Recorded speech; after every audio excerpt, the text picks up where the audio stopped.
देखिए, हमें समझना पहले ये है कि जो इकोनॉमिक डिजाइन है, चाहे वो अमेरिका में है, चाहे यूरोप में है, चाहे वो भारत में जिसका पालन हो रहा है, वो डिजाइन ही यही कहता है कि एग्रीकल्चर को खत्म करना है। हमें ये समझना बहुत जरूरी है।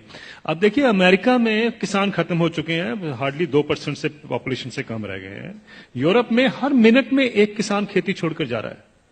और भारत में और चाइना में या डेवलपिंग कंट्रीज में अब सारा जोर है। अभी आपको याद होगा, रघुराम राजन साहब भी खुद कहते थे कि सबसे बड़ा रिफॉर्म भारत में तब होगा जब हम खेती से लोगों को निकालकर शहर में ला सकते हैं, क्योंकि शहर में दिहाड़ी मजदूर की जरूरत है। ये हमें समझना है, ये इकोनॉमिक पॉलिसी का डिजाइन है। अगर आप नेशनल स्किल पॉलिसी का डॉक्यूमेंट देखें तो उसमें लिखा हुआ है कि 57% से हमें, पहले तो उन्होंने 18% कहा था, 18% पे हम गांव की जो एग्रीकल्चर की जो पॉपुलेशन उस पर ले आएंगे। फिर उन्होंने कहा 38% पे अब आ गए हैं, 57 से 38% कर देंगे वो 2022 तक। यानी ये सोची समझी रणनीति का एक हिस्सा है कि किसानों को खेती से बेदखल करना है, शहरों में लेके आना है। ये हमें जानना बहुत जरूरी है। जब हम ये जान जाते हैं तो उसके लिए जो पूरा इकोनॉमिक ढांचा बनाया जाता है। अब जैसे बताया आपने पहले कि देखिए क्राइसिस है, इतने सालों से किसान को इनकम नहीं मिल रही है। जब हम दूसरे सेक्शन को देखते हैं, मैं इसका एक उदाहरण देता हूं सिंपल सा। 1970 में गेहूं का दाम 76 रुपए प्रति क्विंटल था, जो 2015 यानी 45 साल के बाद बढ़कर 1450 रुपए प्रति क्विंटल हो गया 2015 में। उसी दौरान मैंने बाकी सेक्शन ऑफ द सोसाइटी का हाल देखा, उनका क्या हुआ इनकम का। मैं सिर्फ बेसिक पे और डीए ले रहा हूं। उसी दौरान में 45 साल के पीरियड में सरकारी मुलाजिम की जो बेसिक पे और डीए है वो 120 से 150 गुना बढ़ गया। और जो स्कूल टीचर्स की जो तनख्वाह बढ़ी है उस दौरान में वो 280 से 320 गुना बढ़ गई। और जो कॉलेज के यूनिवर्सिटी प्रोफेसर्स हैं उनकी तनख्वाह 150 से 170 गुना बढ़ी है उस 45 साल के पीरियड में। किसान की जो इनकम है, जो गेहूं के दाम से या धान के दाम से आप नापेंगे, वो 19 गुना बढ़ती है। अगर ये जितने सरकारी मुलाजमों की भी अगर इनकम 19 गुना बढ़ी होती तो ये नौकरी छोड़ चुके होते आज तक। प्रॉब्लम यह है कि किसान का हक क्या बनता है। अगर हम 45 साल के बाद जब उसको 1450 रुपए मिले थे, अगर मैं 100 गुना भी उसकी इनकम बाकी इनकम पैरिटी के नॉर्म से चलता हूं, तो उनकी इनकम जो है या उनका मिनिमम सपोर्ट प्राइस जो है वो 7,600 रुपए प्रति क्विंटल बनता था। ये उनका हक है।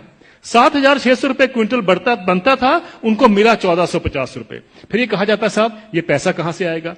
कभी आपने पूछा जब कॉर्पोरेट को पैसा दिया जाता है कहां से आएगा? कभी आपने पूछा 7वां वेतन आयोग का पैसा कहां से आएगा? 7वां वेतन आयोग जब सारे देश में फैलाया जाएगा, अभी तो सिर्फ सेंट्रल गवर्नमेंट का है, तो क्रेडिट स्विस बैंक की स्टडी कहती है 4,80,000 करोड़ रुपए हर साल एडिशनल खर्चा होगा। किसी ने नहीं पूछा कि पैसा कहां से आएगा, किसी ने नहीं कहा कि फिस्कल डेफिसिट बढ़ जाएगा। आप किसान को 2 लाख रुपए दे दीजिए, 2 लाख करोड़ रुपए अनाउंस कर दीजिए साल का देंगे, हाहाकार मच जाएगा इस देश में। अरे ये पैसा व्यर्थ जा रहा है, ये लोग डिजर्व नहीं करते हैं, ये सारा कुछ होगा, फिस्कल डेफिसिट बढ़ जाएगा। लेकिन इंप्लॉइज के लिए किसी ने कहा फिस्कल डेफिसिट बढ़ जाएगा? ये सारी इकोनॉमिक नीतियां हमें जानने की जरूरत है। ये किस तरीके से डिजाइन बनाया गया है कि किसान को हम गरीब का गरीब ही रखें। और ये पॉलिसीज कितने दशकों से चलती आ रही है, सब सरकारें इसमें सम्मिलित हैं।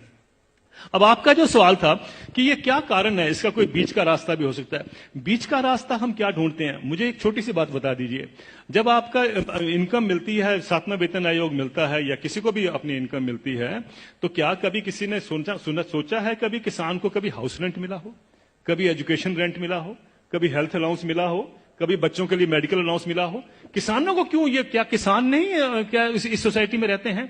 सुप्रीम कोर्ट के जो ऑफिसर्स हैं उनको 21,000 रुपए कपड़ा धोने के लिए मिलता है हर साल का। डिफेंस वालों को 20,000 मिलता है हर साल का कपड़े धोने के लिए।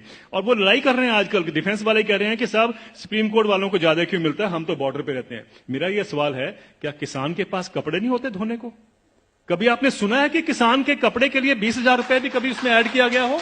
मिनिमम सपोर्ट प्राइस में क्या करते हैं हम, जो उसकी लागत लगती है और फैमिली लेबर जो लगती है उसको जोड़ लेते हैं, बस यही। और अभी तो एम्प्लॉइज के लिए 108 अलाउंसेस भी होते हैं। अभी तो तनख्वाह और डीए के बाद 108 अलाउंस मिलते हैं। जिस भी सज्जन को 108 अलाउंस मिलते हैं उसको तनख्वाह की क्या जरूरत है, मुझे ये बता दीजिए। लेकिन अगर मिलते हैं तो मैं ये नहीं कहता कि नहीं मिलने चाहिए, लेकिन क्या किसान ने क्या गलत किया है कि उसको नहीं मिलते हैं? मैं ये कहना चाहता हूं, कभी किसान के एमएसपी में हाउस रेंट जोड़ा गया है, कभी उसका मेडिकल अलाउंस जोड़ा गया है, कभी उसके बच्चों के लिए एजुकेशन अलाउंस जोड़ा गया है? क्यों? क्या उसने बच्चे नहीं पालने हैं? हम ये क्यों मान के चलते हैं कि किसान तो हमारे देश के ऊपर बोझ है, इसके ऊपर हम दान कर रहे हैं? आप दान नहीं कर रहे हैं, आप उसको एक्सप्लॉइट कर रहे हैं, आप किसान को निचोड़ रहे हैं और उसी के साथ आपकी अर्थव्यवस्था चलती है। यह अर्थव्यवस्था के जब तक हम ढांचे को नहीं देखेंगे, हमें समझ नहीं आएगा कि किसान को मार इतने सालों से क्यों पड़ रही है। क्या